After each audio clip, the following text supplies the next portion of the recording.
pouvez lire ces textes, vous les connaissez. Jean chapitre 5, commençons au verset 1er.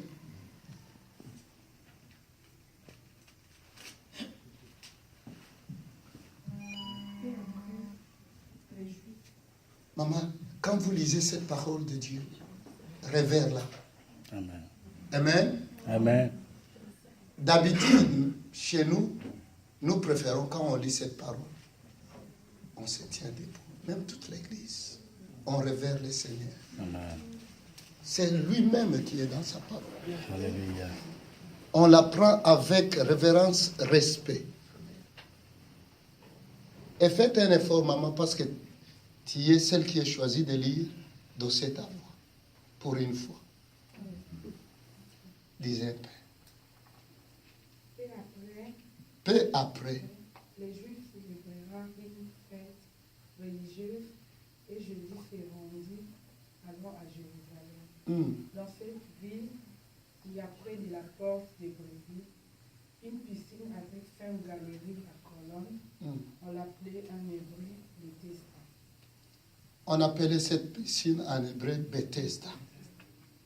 Ok, les gens de Bethesda comprenaient que Bethesda c'est le nom d'une piscine. Ok.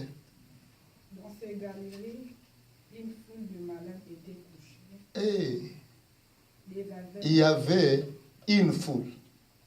Can somebody say foule? Foule. À Bethesda, Bethesda attire. Bethesda attire. Amen. Bethesda, c'est un coin où vous trouvez des foules.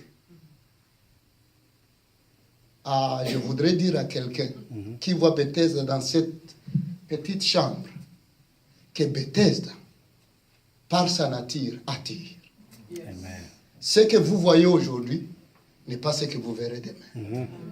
Amen. Je bénis Dieu parce qu'on vous a donné une provision d'une grande salle que celle-ci. Yeah. Parce que Bethesda doit attirer. Amen. Amen. Amen. Mais ce que je... Please, bear with me.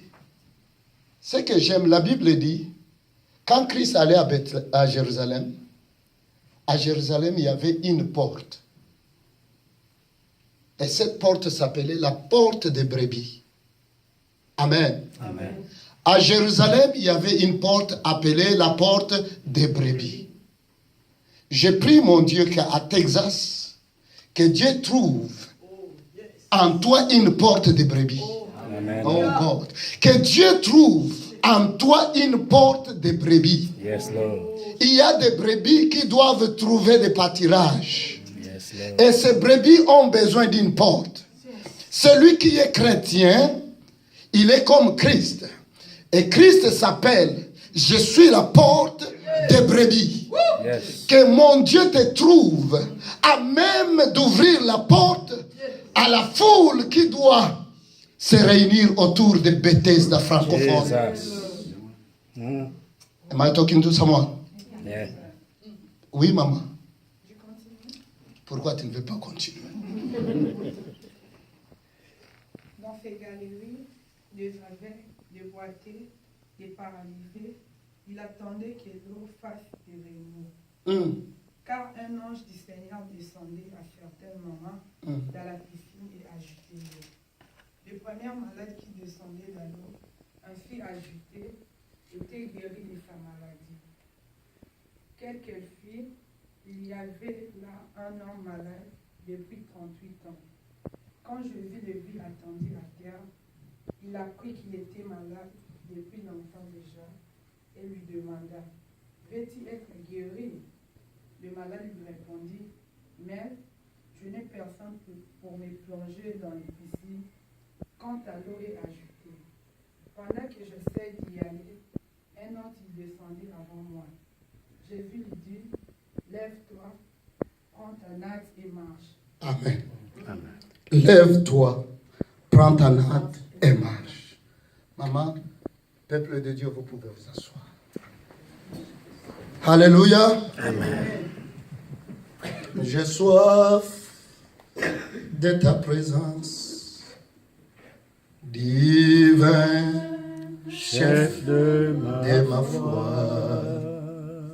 Dans ma faiblesse immense, que ferais-je sans toi?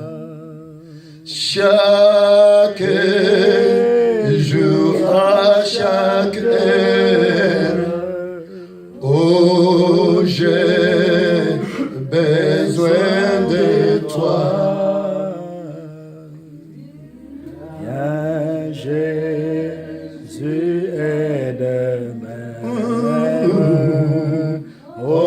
auprès de moi. Pendant les jours d'orage, d'obscurité, de froid, quand perdit mon courage, que ferais-je sans toi? Chaque jour, à chaque heure, oh, j'ai besoin de toi. Jésus aide-moi. Viens Jésus auprès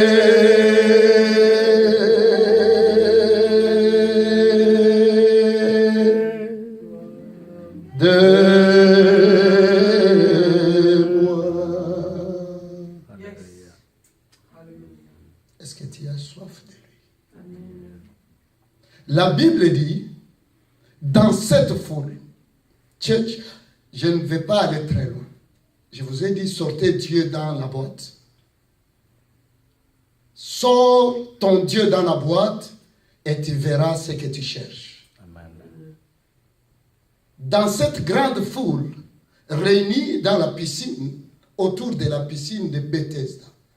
Bethesda qui veut dire la maison de miséricorde. Amen. Bethesda qui veut dire la maison de miséricorde. C'est plein de miséricorde, de compassion. Autour de cette maison, de cette piscine, autant de gens qui étaient là, tous avec des problèmes. Mais il y avait un secret autour de cette piscine, c'est qu'il y avait un mouvement supernatural qui s'opérait autour des eaux, de sorte que quand l'eau bougeait, tout celui qui avait un problème, quelle que soit la nature, je dis bien, quelle que soit la nature, je ne sais pas la nature de ton problème, je ne sais pas la nature de ta difficulté, mais la Bible me dit, tous ceux qui étaient là avec un problème, quelle que soit la nature, quand l'eau était en mouvement, maintenant il y a une condition, mon Dieu, on appelle ça la maison de miséricorde. Mais il y avait une condition dans la maison de miséricorde. Are we together? Il y avait une condition. Seulement celui qui s'est jeté le premier dans l'eau avait la réponse. Amen. Seulement celui qui s'est jeté le premier. Mais ils étaient dans la maison de miséricorde. Miséricorde, c'est un mot qui vient du latin, qui a des attributs, misère et cœur. Un cœur qui se préoccupe, qui a compassion de ceux qui sont en misère. Ils étaient dans une maison de miséricorde, mais il y avait une condition pour la réponse positive. Mais malheureusement, il y a un monsieur qui est là, et la Bible ne nomme pas ce monsieur. La Bible dit, ça fait 38 ans qu'il est là. Si je prends 38 ans, donc cet homme, chaque année, jour après jour, 365 jours, il y avait quelqu'un qui se jetait, lui ne trouvait pas de solution. Si j'étais lui, je serais rentré à la maison. Si j'étais lui, j'aurais dit, je crois que ça, ce n'est pas ma place. Nous avons un très grand problème aujourd'hui. Des jumping ship people. On a difficile à voir des personnes qui disent « Je suis là, j'y reste ». La maison de miséricorde a des personnes qui ne peuvent pas endurer jusqu'à voir la gloire. Le monsieur est resté 38 ans. Tout le monde entrait. Je crois qu'il était maintenant connu par tout le monde. Tout le monde le connaissait. Est-ce qu'on dit quelle est la maladie qu'il avait? On ne dit pas. On dit seulement qu'il était infirme. Plus tard, on voit Christ dire, ne pêche plus, même dans l'infirmité. 38 ans, tu es toujours là. Oui, je suis là, j'attends.